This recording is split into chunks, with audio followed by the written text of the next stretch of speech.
Norn was no longer just a camel herder girl. She was now called the Guardian of the Desert, gaining powers from the jinns and the knowledge she learned from the sands, making her different from ordinary humans.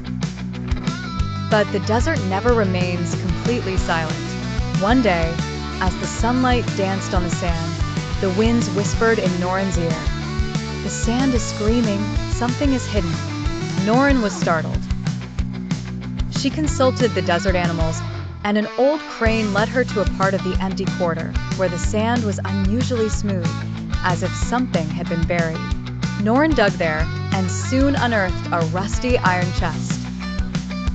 When she opened the chest, she found an ancient crown, once belonging to a king. The same king whose kingdom the jinn had sworn to protect.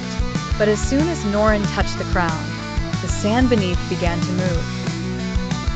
Clouds gathered in the sky, and suddenly a shadow emerged, the spirit of the king.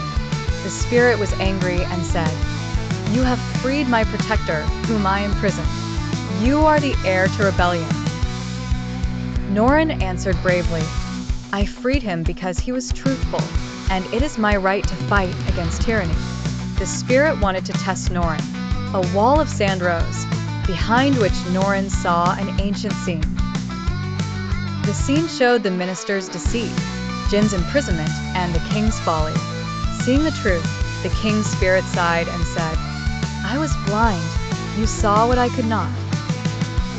The spirit blessed Norn and returned the crown to the desert.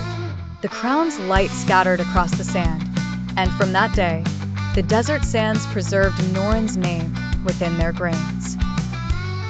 Now, whenever a strong wind blows, people say the sands tell the story of Norn, a girl who could hear the voice of the sands and transform it into truth.